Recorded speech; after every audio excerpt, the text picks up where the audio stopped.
A reading from the letter of James. Not many of you should become teachers, my brothers and sisters, for you know that we who teach will be judged with greater strictness.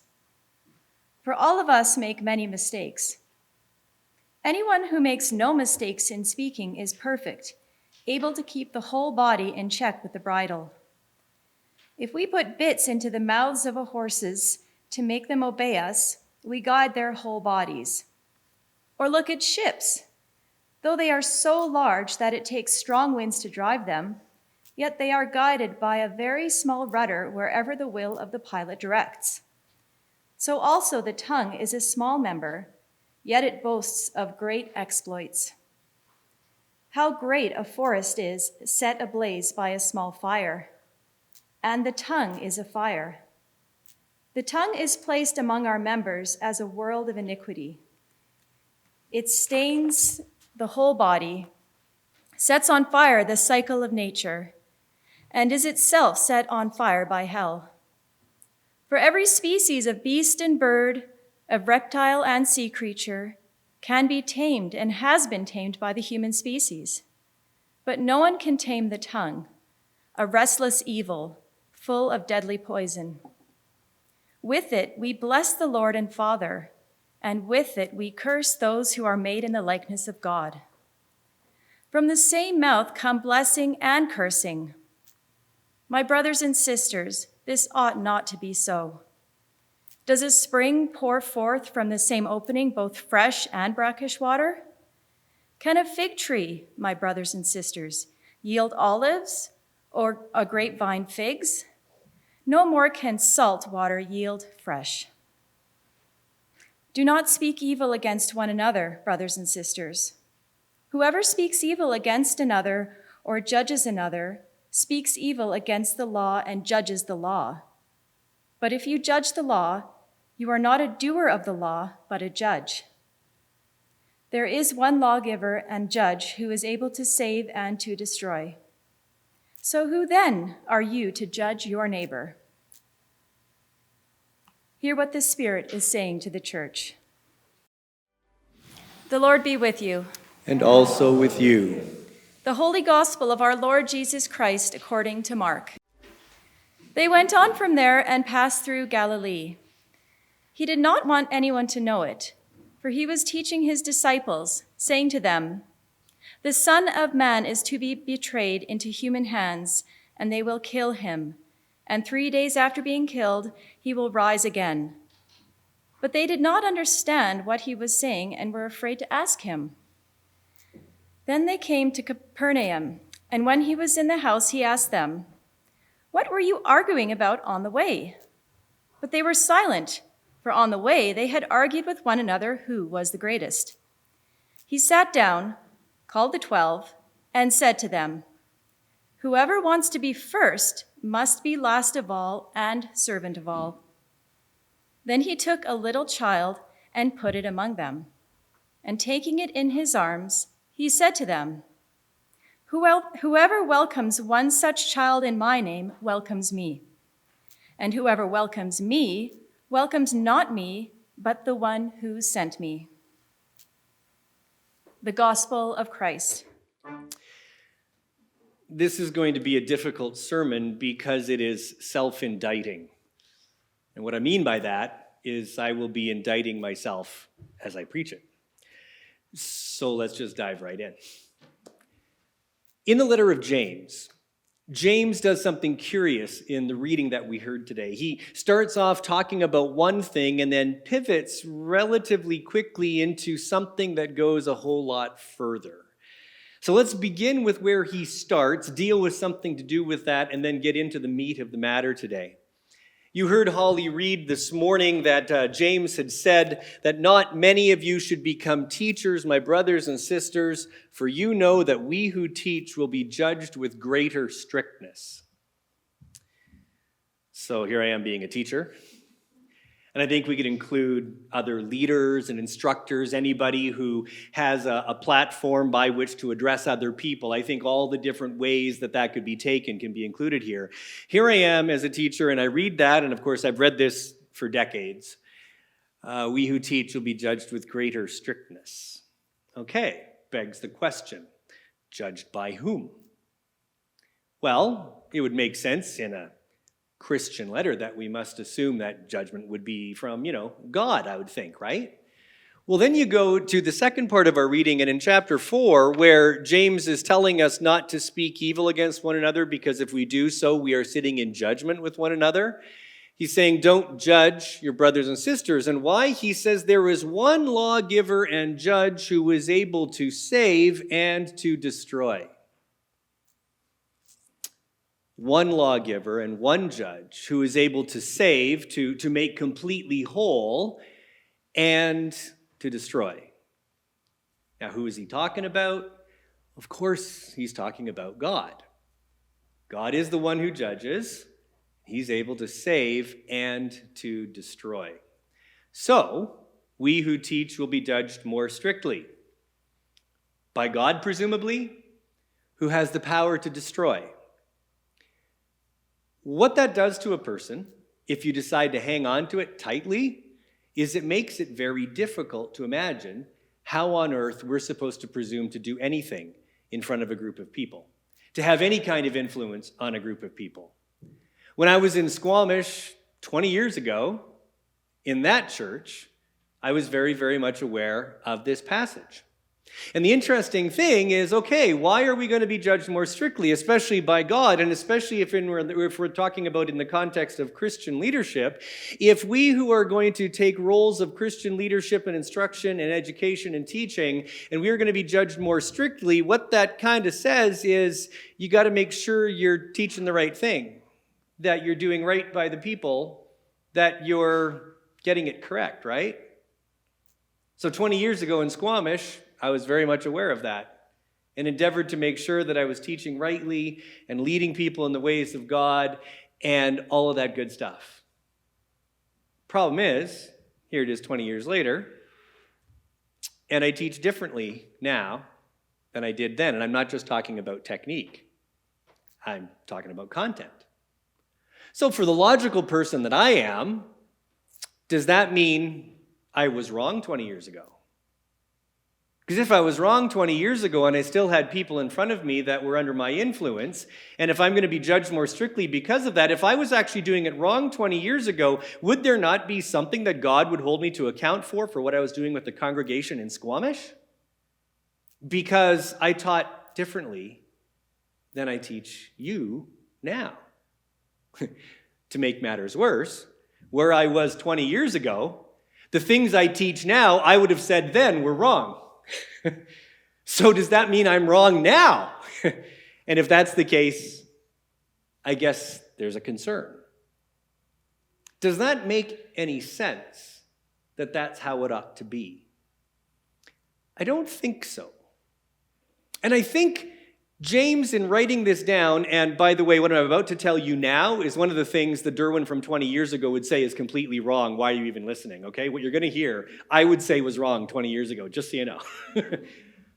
But I think James, in his context 2,000 years ago, in where he's coming from, is understandably wanting to move the people he's writing to in the correct direction. And part of the way of doing that is wanting to provide a warning or to communicate the need to make sure that we're on the right path. And he does so using a bit of a threat based on his understanding of how God operates, because that was how people understood God operated 2,000 years ago. Now, we've said this before, in the Hebrew Bible, from Genesis all the way to Malachi, we have seen a development of the understanding of how God works. How Yahweh is portrayed at the beginning is modified in the middle of the Hebrew Bible. It's changed again in the end of the Hebrew Bible. When Jesus shows up, we get a different picture again of how God operates. And then even in the New Testament, after the Gospels, we start to see further tweaking of our understanding of how God works. So the Bible records over 2,000 years how our understanding of how God operates changes.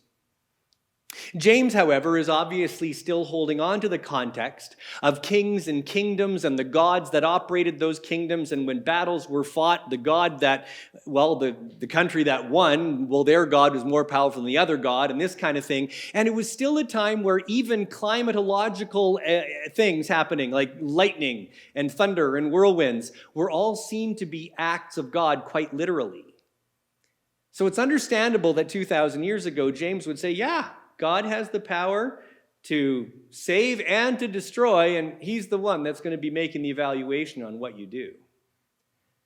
But may I suggest that in the 2,000 years since, we have also come to understand more about how God operates, and that James's context from 2,000 years ago isn't necessarily correct. Dun, dun, dun. That's not the self-indictment part of my sermon, by the way. That's still yet to come. But let me just simply say that to think that we must operate in fear, that the one who is able to destroy is going to judge us as teachers, is not a helpful way to operate. Now, to make it even more scary, James simply said, we who teach will be judged more strictly, which means you who don't teach will be judged just less strictly by the same one with the power to save or to destroy. None of us get out of this. And that would be a difficult thing to embrace, especially in light of how Jesus conducted himself in his ministry and in his work. We see Jesus extending grace to everybody. The people who didn't receive his grace were the ones who actively turned away from him. But it's not that Jesus wasn't extending that grace, they just did not want to take it. And so this warning nevertheless is given. And now, having dealt with that, and of course there's more that could be said, we see that James continues on in his case by going to something far more common. He says, we who teach will be judged more strictly, but then says, all of us make many mistakes. It's like he's saying, nobody's perfect. Well, that's true. So coming back to this thing, we who teach will be judged more strictly, for all of us make many mistakes. Nobody's perfect. Who then could we even say does the judging?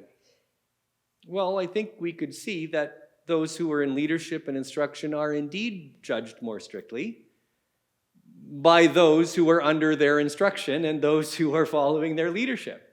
We have a federal election happening tomorrow night. All of our political leaders are certainly judged more strictly, are they not? Because we want our leaders, we want our instructors, we want our teachers to set a good example.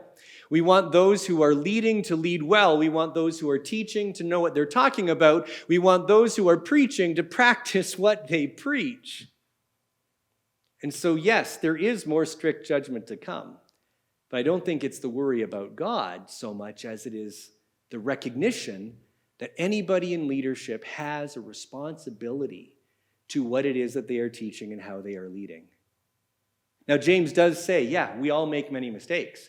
And then he narrows it down even further to the part that gets really, really tough this morning. He says, anyone who makes no mistakes in speaking is perfect, able to keep the whole body in check with a bridle. And then he goes on to talk about the tongue, the part of our body that's responsible for our speech. And he uses some analogies saying, we can put a bit in the mouth of a horse and we can control that large animal with this small piece. And a large ship can be controlled by a relatively small rudder. And then he uses more provocative language and says, the tongue is a fire. And, all it takes is one match to light a forest on fire, right? The tongue is like that.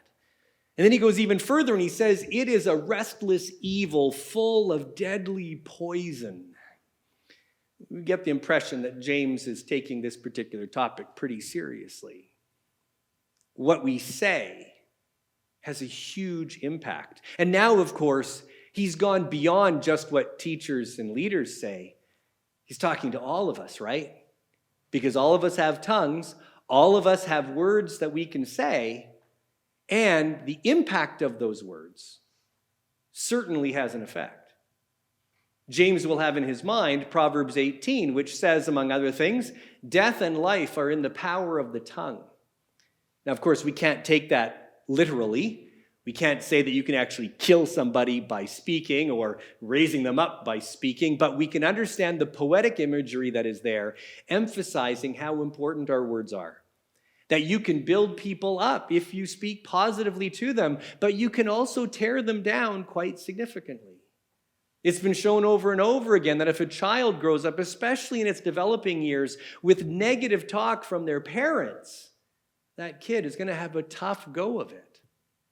And psychology has proven to us even today that our self-talk has a huge impact. Even if we're not saying the words out loud, what we say to ourselves in our minds, if we have positive statements, it builds us up and moves us in a positive way. But if we have negative self-talk, it just contributes to a sense of depression and negativity and loneliness that is not healthy. Indeed, death and life are in the power of the tongue. So James is saying, we have to pay attention to this. And then he says the kicker to the whole thing. He says, why is the tongue a deadly evil? He says, because with it we bless the Lord and Father, and with it we curse those who are made in the likeness of God. He says, you guys, this must not be, right? A grapevine can't produce figs.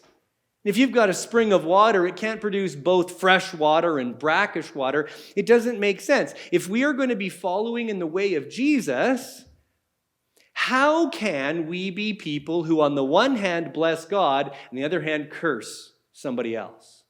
How can we say we love God and not love our neighbor? We can't do that, he says. Now, why is James emphasizing this so much? I mean, the people he's writing to, have they been cursing other people? By the way, let's make this clear. When we're talking about cursing here, we're not talking about the stereotypical witchcraft thing, I put a curse on you. That's not what we're talking about here. And nor are we simply talking about cussing, the idea of using bad words to, call someone down. Conversely, blessing isn't just saying that you're blessing somebody. If someone from the southern states is talking to you and says, bless your heart, understand they're not complimenting you, right? Okay? So we're not talking cursing in some kind of way like that, but it is certainly something negative towards the other person. Given the letter of James and the people he's writing to, is there any reason to think that the congregation was actually doing this? Well, I would say yes, indeed. James is writing because his congregation has been scattered. They've had to flee Jerusalem because they're being persecuted. Guys like Saul are looking for reasons to put them into prison just because they're Christians. Some of them are being killed. They are being oppressed by people who are unjustly trying to take them out. And I could imagine that the congregation would be very justified in their own minds. They're saying, what are you talking about, James? Don't you know what these people are doing? Didn't you see what happened to Stephen? They threw rocks at him until he died. Of course you're going to curse those people. How can I call them my neighbor? How can I possibly take a course of action that would suggest that they deserve any kind of grace at all when you look at what they're doing to us? And yet James says, with our tongues, we bless God and curse those made in the image of God. Their persecutors are made in the image of God. These people doing unjust things to James's congregation are human beings created in the image of God. And James has to tell them, don't give in to the temptation to curse. Do not let your hearts be so hardened against them that you stop treating them as persons. Do not give in to the temptation to depersonalize them, to demonize them, to make them other so that you can somehow treat them differently than the human beings beloved by God that they happen to be.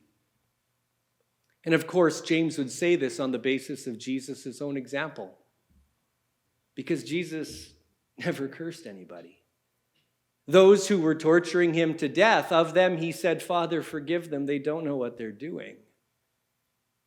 And so James's point is squarely aimed at the example given to us in Jesus. And he's saying if we are going to be ones who follow Jesus and Jesus' way, we've got to come to terms with this because the temptation is great.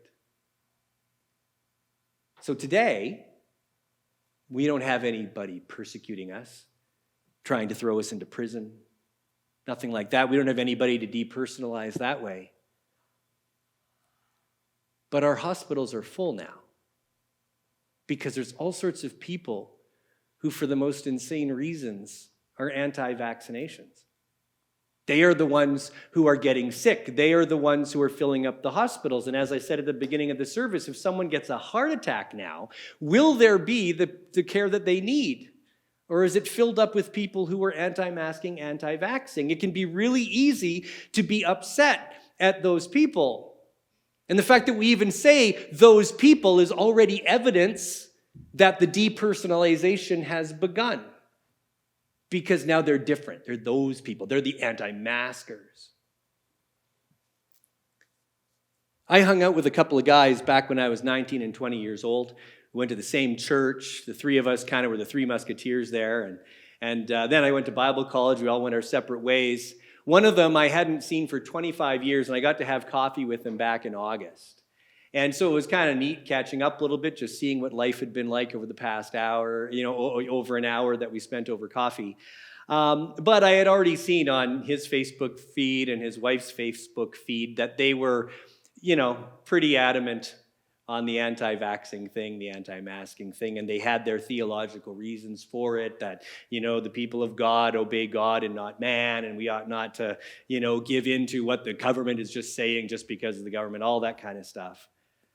Well, last week, he posted a post that said, positive COVID test really sucks. And then someone posted underneath that and said, have you been vaccinated? And he says, moot point. And I saw that and I was ticked off. Because the only reason he's saying moot point, in other words, I've got COVID now, it doesn't make any difference whether I was vaccinated or not. The point is, if he was vaccinated, he would have said, yeah, I was. Who would have thought it? My goodness, this is horrible, right? But he wasn't vaccinated. And now he's got COVID. And I can appreciate he doesn't want to get into it and have this argument back and forth maybe on Facebook, but when he's already been posting stuff trying to make his case, it's like now he's got COVID, but he doesn't want to admit that he wasn't vaccinated and all this, and it just frustrated me to no end. And now just recently he's posted saying that he's now in for the long haul. He's going to be in the hospital for at least a week. If people can help out his wife and his family, that would be kind of cool. And again, someone else posted who didn't read the previous post, have you been vaccinated? Again, he says moot point. And I'm looking at that, and I don't want to click the care icon on Facebook. I don't want to click the heart icon. I don't want to post because I don't want to get into it, and I don't want to kick a man when he's down. But I don't want to show that I care. But how can I operate like that?